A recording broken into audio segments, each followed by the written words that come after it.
Hi friends, നമ്മളിന്ന് തൃശ്ശൂർ ജില്ലയിലെ കൂളിമുട്ട എന്ന് പറയുന്ന സ്ഥലത്തെ ഒരു ബീച്ചിലേക്കാണ് നമ്മൾ പോകുന്നത്. ഇത് അത്ര ഫേമസ് ആയിട്ടുള്ള ഒരു ബീച്ചൊന്നുമല്ല, പക്ഷേ ഫാമിലിയും ഫ്രണ്ട്സൊക്കെ ആയിട്ട് പോയ ഒരു ഈവനിങ് ഒക്കെ അടിച്ചു പൊളിച്ച് വരാൻ പറ്റുന്ന ഒരു ബീച്ച് തന്നെയാണ്. അപ്പോൾ ഇന്ന് ഈ ബീച്ചിലെ കുറച്ച് കാഴ്ചകളും അവിടുത്തെ വിശേഷങ്ങളാണ് നിങ്ങളിലേക്ക് എത്തിക്കുന്നത്. ഈ വീഡിയോ കണ്ട് ഇഷ്ടമായിട്ട് നിങ്ങൾ ചാനൽ സബ്സ്ക്രൈബ് ചെയ്യാനായിട്ട് മറക്കരുതേ.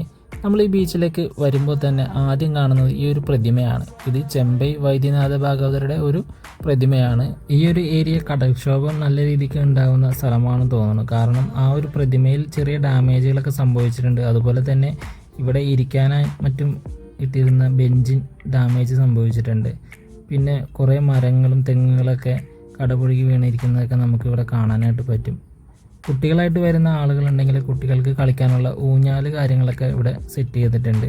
പിന്നെ തൊട്ടടുത്ത് തന്നെ നമുക്കൊരു ചായക്കടയുണ്ട്, അവിടെ സ്നാക്സ് കാര്യങ്ങളൊക്കെ കിട്ടുകയും ചെയ്യും.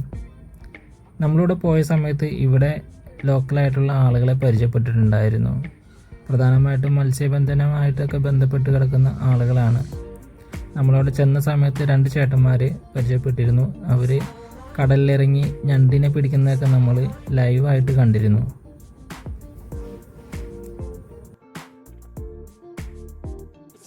ഇനി ചൂണ്ടയിട്ട് മീൻ പിടിക്കാൻ വേണ്ടിയിട്ട് വരുന്ന ആളുകളാണെങ്കിൽ അവർക്ക് പറ്റുന്ന ഒരു ബീച്ച് കൂടെയാണിത്.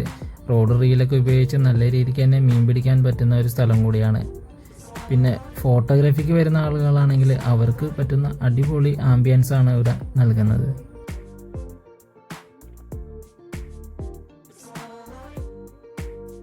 ബീച്ചിൻ്റെ ഈ കല്ല് കൂട്ടിയിട്ടേക്കുന്ന ഭാഗത്തേക്ക് ഇറങ്ങിയിട്ടുണ്ടെങ്കിൽ നമുക്ക് വിവിധങ്ങളായിട്ടുള്ള കടൽ ജീവികളെ നമുക്ക് കാണാനായിട്ട് പറ്റും. ഇപ്പോൾ നിങ്ങൾ കണ്ടുകൊണ്ടിരിക്കുന്നത് മുരു എന്ന് പറയുന്ന ഒരു ജീവിയാണ്. ഇത് ഓയിസ്റ്റർ വിഭാഗത്തിൽ വരുന്ന ഒരു ജീവിയാണ്. ഇതിൻ്റെ ചെറുതാണ് കാണുന്നത്. ഇത് വലുതായി കഴിഞ്ഞിട്ടുണ്ടെങ്കിൽ നമുക്കിതിനെ കഴിക്കാനൊക്കെ ആയിട്ട് പറ്റും. പിന്നെ കല്ലുമ്മക്കായ, അതുപോലെ തന്നെ വിവിധയിന ശംഖുകൾ എല്ലാം നമുക്ക് ഇവിടെ നിന്ന് കാണാനായിട്ട് പറ്റും. ഇപ്പോൾ കുട്ടികൾക്കൊക്കെ ഇത് കാണുകയും അതുപോലെ തന്നെ കയ്യിലെടുക്കുന്നതൊക്കെ ഒരു പുത്തനൊരു അനുഭവം തന്നെയായിരിക്കും.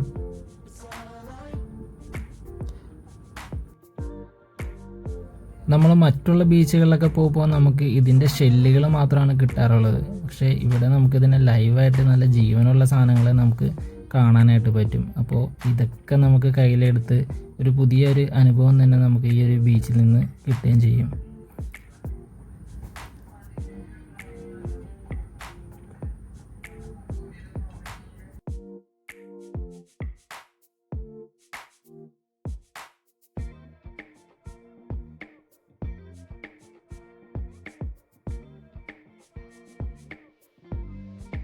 പിന്നെ നമ്മൾ ബീച്ചിലൊക്കെ പോയിട്ടുണ്ടെങ്കിൽ ഇഷ്ടപ്പെട്ടൊരു വിനോദമാണ് കക്ക വറുക്കുക എന്നുള്ളത്. അപ്പോൾ അതിൻ്റെ ഷെല്ലുകളൊക്കെ ഈ ഭാഗങ്ങളിൽ ഒരുപാടുണ്ട്.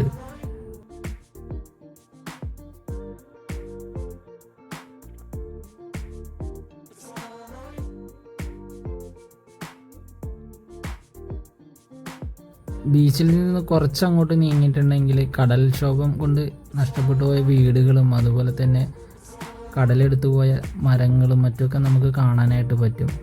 അപ്പോൾ നമ്മൾ മുനമ്പം, ചെറായി, അതുപോലെ സ്നേഹതീരം ബീച്ചുകളിലൊക്കെ പോയി മടുപ്പ് വന്നിരിക്കുന്ന ആളുകളാണെങ്കിൽ അവർക്ക് ഈ ഒരു ബീച്ചിലൊന്ന് വിസിറ്റ് ചെയ്ത് ഒരു ഈവനിങ് ഒക്കെ വന്ന് അടിച്ചു പൊളിക്കാൻ പറ്റുന്ന ഒരു ബീച്ച് തന്നെയാണിത്.